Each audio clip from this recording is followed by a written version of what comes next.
첫 번째로 다룰 사안의 제목은 계엄이 아니라 계몽이다 라고 말한 베이직교회 조정민 목사인데요. 비상계엄을 계몽으로 인식하는 목사가 한 명 더 늘었네요. 네, 조정민 목사가 2월 14일 아침 예배 때 갑자기 설교 도중에 그런 얘기를 꺼냈습니다. 빨리 태무 얘기나 듣고 말이야. 좀 싸다고 그거 왜 자꾸 써? 보니까 다 나쁜 놈들이더만. 좀 비싸도 한국 거 쓰고 이래요. 애국이 딴 거 있나 뭐. 요새 이 사태 때문에 얼마나 이 나라가 중국에 넘어갔는지를 이제 조금씩 안 볼래도 자꾸 알고리즘인가 거기 떠드만. 중국 뭐 혜택이 이루 말할 수도 없더만. 모르고 당한 세금이 나간 게 말이에요. 줄줄줄줄줄줄 다 세버렸어. 그래서 무슨 뭐 계엄이 아니라 계몽이라 그러는데 일리가 있더라고. 나도 처음에는 모르고 나도 뭐라 그랬어. 이게 어느 시대 때인데 지금 계엄이냐 이랬는데 볼수록 기가 차고 볼수록 한심하고 볼수록 몰랐고 아무것도 모르고 살았더만 우리가 그냥 맨날 예배나 드리고 살았지. 세상이 어떻게 돌아가는지도 모르고 있다가 보니까 말이야. 알수록 화가 나. 모를 때는 괜찮더니 말이야. 이게 지금 요약하자면 그러니까 비상계엄이 처음에 일어났을 때는 본인도 화가 났는데 네. 좀 보니까는 왜 비상계엄이 일어났는지 알았더라. 네. 그게 이제 알고리즘에 뭐가 떴다고 이렇게 얘기한 것 같은데 그게 이제 말리템으로 이어지는 중국발 음모론 네, 극우 진영에서 주장하는 피드백들이 조정민 목사의 알고리즘으로 온 게 아닌가. 그렇습니다. 그 중국 얘기가 나온 김에 요즘 팩트 체크들이 많이 되고 있거든요. 가령 이 중국인들한테 세금이 줄줄 샌다. 네, 운전면허증 딸 때도 돈을 안 낸다거나 우리 자녀들은 의학대 들어가기 어려운데 화교들은 특별 전역으로 원서만 넣으면 들어갈 수 있다거나 네. 이런 얼토당토하는. 특히 건강보험이 해외로 많이 샌다 이런 얘기를 많이 하는데 건강보험은 사실 피부양자로 등록만 돼 있으면 할 수 있는 거잖아요. 중국인뿐만 아니라 외국 국적을 가진 분들도 그런 혜택을 동일하게 받는 건데 아무래도 이제 중국이 우리나라랑 가깝고 인구도 많고 그러니까 액수가 더 커 보일 수도 있는 건데 그런 걸 배제하고 그냥 중국에다 퍼다 갖다 바치고 있다 이런 거는 외부의 적을 상정해서 혐오하는 대상을 만들어서 이제 우파를 결집시키려는 그런 음모론이다 이런 얘기가 굉장히 오래 전부터 나왔죠. 예, 근데 이런 음모론들이 너무 디테일해요. 좀 몇 가지만 읊어드릴게요. 중국인에게 학습지를 지원한다. 중국인에게 고액 등록금에 대한 장학금을 지원한다. 중국인을 위한 국내 대학 입시 수시 특별 전형이다. 예, 방금 말씀드린. 중국인에게 대학 등록금을 지원한다. 기숙사 우선 배정권을 부여한다. 뭐 은행 예금 우대 금리를 적용한다. 이자를 감면해준다. 이런 내용들이 있는데 사실은 따지고 보면 중국인뿐만 아니라 외국인을 상대로 한 제도들이 있는데 엄격한 이 절차를 밟아서 시행이 될 수 있는 것들이거든요. 근데 마치 이게 중국인들한테만 해당이 되는 것처럼 호도하고 있다는 거죠. 근데 이게 왜 문제냐?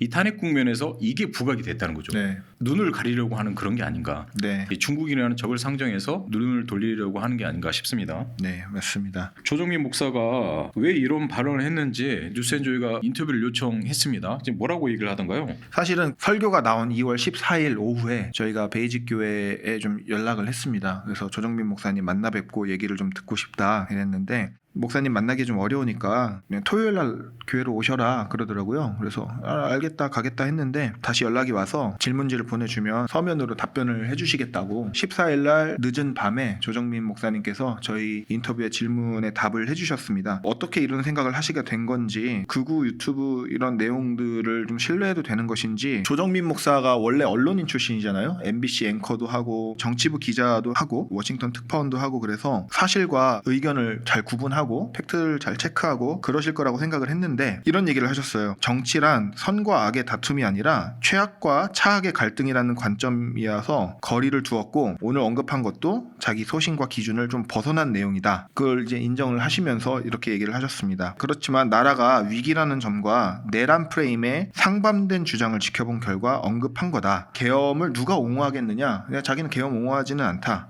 하지만 계엄이 곧 내란이라는 주장은 공정한 사법 절차를 거친 결론을 지켜봐야 할 일이다. 따라서 내란 선동이나 내란 방조라는 비난이나 사법부의 편파성 시비는 크게 염려가 된다. 비상계엄을 온 국민이 다 지켜봤잖아요. 네. 근데 나중에 지켜봐야 될 일이라 이런 식으로 하네요. 계엄이 곧 내란이라는 주장은 이제 사법적으로 판결이 나야 된다 이렇게 얘기를 하시는 것 같은데 당시 이제 12월 3일 상황을 보면 내란이라고 볼 만한 여지밖에 없고 어제도 이제 국회에서 단전하는 그 영상이 공개가 됐잖아요. 계엄군이 이미 국회까지 들어가서 국회의원을 잡아 끌어내려고 한다는 증언과 여러 가지 영상들이 있는데 한 발을 빼시는 것 같아서 여기에서 어떤 이제 생각을 하셨는지가 좀 궁금했고, 그 다음에 이제 주목되는 게 계엄을 부정적으로 봤는데 이후에 다양한 목소리를 듣게 됐다. 그 심각성을 알게 됐다. 이런 얘기를 하셨어요. 이 내용을 좀 해석하자면 유튜브를 통해서 다양한 목소리를 듣게 됐다는 얘기이신지, 아니면 계엄이 내란이 아니라는 주장을 하는 사람들을 만나시는 건지는 모르겠지만 그 심각성을 알게 됐다는 것이 뭐냐면 탄핵을 반대하는 집회에서 하는 주장들을 좀 어느 정도 일리 있게 받아들이신다, 이런 취지인 것 같고, 중국 공산주의에 대해서는 늘 의구심을 가져왔다, 우려되는 점이 많다, 이런 식으로 또 답변을 해주셨습니다. 제일 이해가 안 되는 지점이, 그러니까 비상계엄하고 탄핵하고 중국 공산주의하고 대체 어떤 연관성이 있길래 자꾸 중국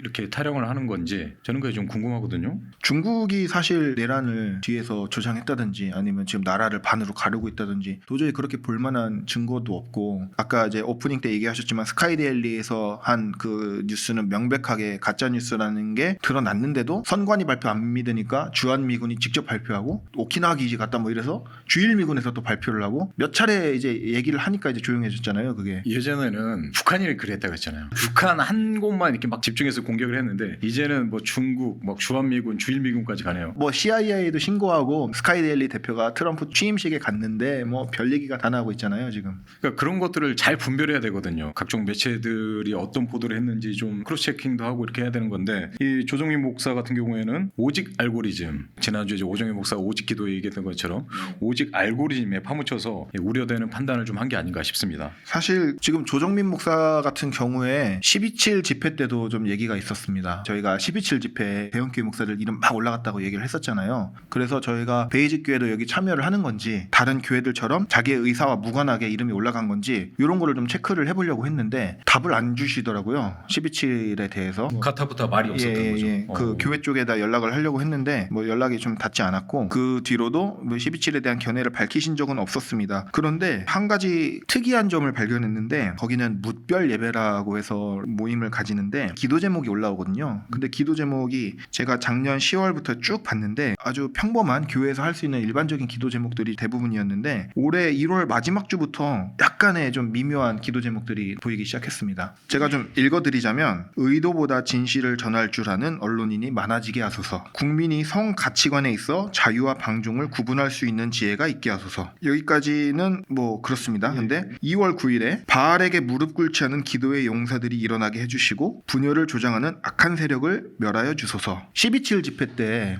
슬로건이 바알에게 무릎 꿇지 않은 성도는 모두 모여라, 이런 슬로건이 있었거든요. 그래서 이 바알에게 무릎 꿇었다는 게 도대체 뭐냐, 굉장히 비판이 많았고, 이 언사가 폭력적이다, 그럼 뭐 나머지는 다 바알에게 무릎 꿇은 사람들이고 12.7 안 나오면 뭐 사탄 막이라고 소년보 목사 그랬는데, 안 나오면 다 막이냐 바알이냐 이랬는데, 이 기도 제목이 2월 9일에 나왔단 말이에요. 그리고 2월 16일 북한의 지하교회에서 숨죽여 기도하는 성도들을 돌보아 주시고 악한 정권이 무너지게 하옵소서, 이런 식으로 해서 이번 한 달간 나온 기도 제목들이 보면 점점 그 극우 진영에서 하는 언사와 조금씩 동화되고 있는 듯한 느낌을 받고요. 또 한 가지가 2월 15일에, 그러니까 저희가 그 설교를 보도하고 난 다음날 아침이죠. 설교를 다 마치시고 기도 때 오늘 광주에서 집회가 있는데 이 집회를 위해 기도하자, 이런 얘기를 하셨어요. 오늘 광주에서 또 집회가 있다고 합니다. 하나님 평화로운 집회가 되게 하시고, 정말 서로가 서로를 사랑한다고, 나라와 민족을 함께 방법은 다를지언정 사랑한다고 고백하는 자리 되게 해 주옵소서. 한번 오늘 광주 집회를 위해서 기도하십시다. 하나님 아버지,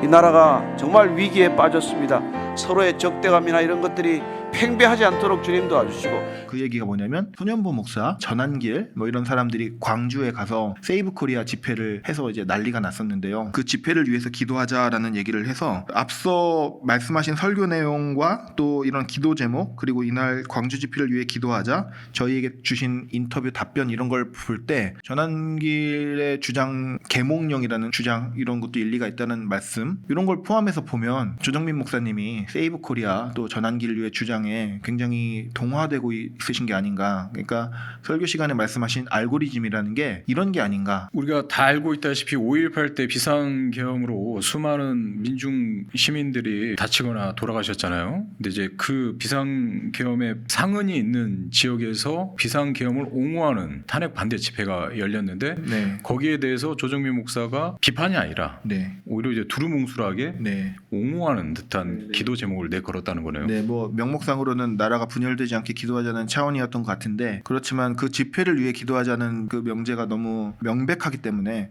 그리고 몇 년 전에 이제 저희 대표가 조정민 목사 인터뷰를 한번 했었잖아요. 예. 그 기사를 다시 읽어보니까 5.18 때 광주에서 취재를 했었다고. 취재했다고 예, 하더라고요. 그 예. 경상도 말투 숨기느라 일주일간 말도 못했다 이런 내용도 있는데 그 5.18의 실상을 아시는 분인데 계엄 옹호 집회를 광주에서 한다는 것에 대해서 광주 집회를 위해 기도하자. 그래서 저는 그게 조금 의아했습니다. 네. 베이직 교회 기도 제목이든 조정민 목사가 했던 발언이든 워딩 자체가 상당히 문제가 되고 있고요. 이거 말고 좀 설교 시간에 또 좀 논란이 될 만한 말을 했다고 하던데요. 네, 그 2월 14일 설교가 이제 많은 사람들이 돌려보면서 화제가 되니까 이제 설교 전문을 이제 보시는 분들이 생겼는데 저희도 이제 보도 이후에 알게 됐는데요. 우울증과 공황장애를 굉장히 문제적으로 말씀을 하셨습니다. 하나님보다 나를 더 많이 생각한 게 우울증이요. 무슨 복잡할 거 하나도 없습니다. 맨날 지 생각만 하니까 우울해지지. 어둠 속에 있는 놈이 어떻게 우울하지 않겠어요. 빛 가운데로 나오라는데 맨날 웅크리고 앉아가지고 꼴방에 앉아가지고 지 생각만 하니까 우울하지. 무슨 공황장애가 있어. 그런 공황장애. 땅이 꺼져 하늘이 무너져. 왜 공황장애? 왜 공황장애? 지 생각을 하다 그런 거지. 우울증을 겪고 있거나 이제 공황장애로 고생하시는 분들이 이 발언 때문에 또 굉장히 상처를 받았다 그래요. 공황장애나 우울증은 사실 개인의 힘만으로 극복하기 어려운 부분들도 있는 건데 그걸 마치 오롯이 개인 한 사람에게 네. 문제가 있다고 네. 마치 골방에 앉아 있어 당신 잘못이다라고 콕 집어서 지적하는 것은 정말 그러니까 조정민 목사님이 그동안 많은 사람에게 지지를 받고 또 많은 사람이 존경하고 따랐던 이유가 사실 대형교회의 목사들과는 좀 다른 면이 있고 교회의 대형화나 보수화나 자본화 이런 걸 굉장히 비판해 오셨던 입장이잖아요. 그래서 교회에서 밀려나고 뭐 소외되거나 아니면 대형교회 가기 힘들었던 분들이 온라인으로든 뭐 현장으로든 와서 설교도 많이 듣고 직접 질문하는 시간도 있으니까 예배 시간에 어려움들을 풀고 그랬는데 기댈 곳 없어서 이렇게 돌고 돌다가 베이직 교회에 와서 설교 듣는 분들이 이번에 비상계엄 내용뿐만 아니라 이런 우울증, 공황장애 앓는 분들에 대한 비하적 표현까지 해서 굉장히 이중 삼중으로도 상처를 받았다. 이런 피드백들이 많았습니다. 예, 아무래도 이 조정민 목사 같은 경우는 트위터 그러니까 X에서 문구 있잖아요. 그 힐링되고 위로되는 그런 문구들을 매일 하나씩 올리면서 거기에 사람들이 크게 열광하기도 했고 위로를 얻기도 했는데 불교에 법륜스님이 있다면 이 개신교회는 이 조정민 목사가 있다라는 그런 느낌으로 이렇게 왔는데 갑자기 하루아침에 이렇게 흑화한 하루아침에 아닌가요? 원래 이런 분이셨나? 예, 그런 생각이 좀 드네요. 저는 이번 사태를 보면서 정말 알고리즘이 무섭다는 생각을 좀 했습니다.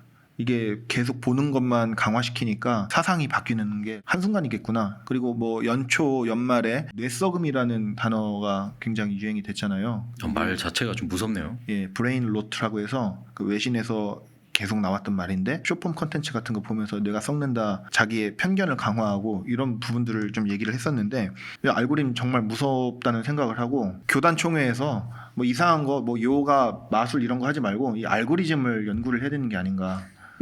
알고리즘을 2단 지정해야 되는 게 아닌가 이런 생각이 들 정도로 굉장히 섬뜩했습니다 이번에. 그렇기 때문에 사실은 레거시 미디어의 역할도 좀 중요하지 않나 싶어요. 이런 부분들을 기존의 언론들이 바로잡아주고 제대로 된 보도를 해줘야 되는데 그 슬로우 뉴스 이정환 대표가 경향신문과 인터뷰에서 이런 얘기를 했거든요. 언론이 내란 세력의 궤변을 그대로 전달하는데 그쳐서 안 되고 비상계엄 자체가 대통령직을 수행할 수 없는 헌정 파괴 범죄라는 것을 설득해야 한다. 그리고 탄핵 반대 세력들의 주장을 민주주의에 대한 커다란 위협으로 보고 처절하게 싸우지 않으면 나중에 언론은 더 큰 공경에 빠질 것이라고 얘기했는데요.